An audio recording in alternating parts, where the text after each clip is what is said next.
এগুলা গাছের মাধ্যমে আপনি অনেক ব্যায়াম সারাইতে পারবেন। এই গাছ ভালো করে দেখে রাখেন। এখানে ওষুধ গাছ আমি ফাঁকে থেকে আইনা বাড়ি বুনা দিছি। আমি মাগনা চিকিৎসা করি ভাই, কোনো টাকা পয়সা লাগবে না। আপনার গাছের যারা ওষুধ চিকিৎসা করে টাকা লাগবে না, যারা কিনা লাগবে সেটা 2-4 টাকা লাগবে, আপনারা কিনা দেবেন, কোনো সমস্যা নেই ভাই। আমার এই বাংলা চ্যানেলে আপনারা মাগনা ফ্রি চিকিৎসা পাবেন এই গাছের মাধ্যমে। দেখতে পাচ্ছেন হার্টের ডিস্টার্ব থাকলে আপনি এই গাছ ব্যবহার করবেন। আপনি সকাল বিকালে এই গাছের পানি আপনি ভিজিয়ে পানি খাবেন, আপনার হার্টের ব্যথা থাকবে না, হার্ট আপনি দুর্বল হবে না, হার্ট পূর্ণ হবে। এই যে গাছ দেখতে পাচ্ছেন, এই যে গাছ দেখেন, এটা হার্টের গাছ, হার্টের রোগ সারবে। এই গাছের নাম অনেক, গাছের নাম শুনলে আপনারা অবাক হয়ে যাবেন। এই গাছের নাম হলো অর্জুন গাছ।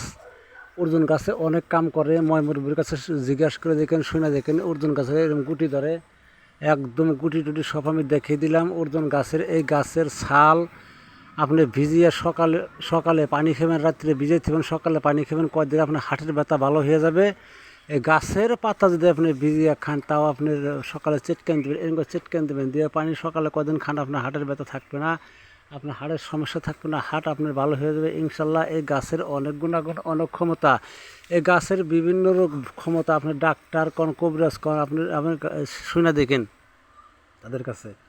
তো নতুন নতুন ভিডিও পাইতে হলে লাইক দিবেন, শেয়ার করবেন, সাবস্ক্রাইব করবেন। ডেইলি একটা করে ভিডিও আমি ইনশাল্লাহ আমি দেই।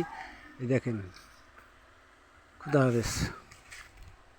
এই গাছে সর্দি কাশের কাম করে। এই গাছের পাতা গরম করে যেখানে আপনার বুকে, পিঠে, গলায়, নাভিতে আপনারা লাগাই দেবেন। আপনার সর্দি থাকলে ইনশাল্লাহ আপনার ভালো হবে, সর্দি কফ ইনশাল্লাহ আপনার থাকবে না। আসসালামু আলাইকুম রহমতুল্লাহ বারকাতুহু। ভাই বন্ধুরা, আপনাদের সামনে কাছে আমি নতুন এমন একটা ভিডিও নিয়ে আসলাম, আপনারা দেখে অবাক হয়ে যাবেন। যাদের প্রচুর ডরে একদম ডরে শৈল বৈশাখ আছে, সেক্ষেত্রে ডরের ওষুধ আমি নিয়ে আসলাম। ডরের ঘাস আমি দেখিয়ে দেবো আপনাদেরকে। এনে বিভিন্ন ধরনের গাছ আছে, বিভিন্ন গাছ দেখেন, গাছের অভাব নাই, অনেক গাছ আছে, সব ওষুধ গাছ। এগুলা গাছের মাধ্যমে যারা ডরায়, প্রচুর ডরিয়া জ্বর ছাড়ে না, জ্বর আসে, সেক্ষেত্রে এই যেগুলো গাছ আমি আপনাদেরকে দেখিয়ে দিব। এখন নিয়ম পদ্ধতি হিসাবে আপনি এই গাছ ব্যবহার করবেন।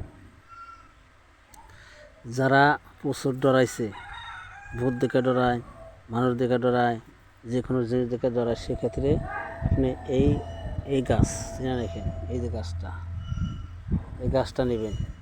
এই গাছটা নিয়ে এই গাছের এক নিঃশ্বাসে এই গাছটা ছিঁড়বেন, এরকম করে ছিঁড়া আপনি এই পরিমাণ একটু ডোগা নেবেন, নিয়ে আপনি বিছা কলা গাছের ফেতরা দিয়া আপনি হাতে বাঁধা দিবেন। যদি ডরিয়া থাকে ওষুধ পড়া যাবে। এইভাবে 2-3 দিন আপনি দিবেন, ইনশাল্লাহ ডর থাকবে না। এই গাছ আমি দেখিয়ে দিলাম, এই দেখেন, আবার দেখিয়ে দিই। এই যে গাছ, এই পরিমাণ ওষুধ নেবেন। এই যে এটা গাছ, এই পরিমাণ ওষুধ নেবেন, নিয়ে বাঁধা দিবেন, ইনশাল্লাহ ভয় কিচ্ছু থাকবে না, ডর সেরে যাবে, আপনার জ্বরও সারবে।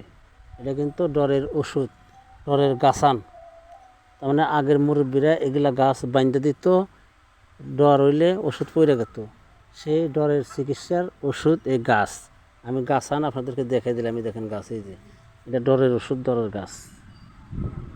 কিন্তু এই গাছটা অনেক কাজ করে। এটা তুলসী গাছ বলে। এই গাছ আপনি যে কামে খাটাবেন সেই কামে লাগবে। কফ সর্দির কাজ করে এই গাছে।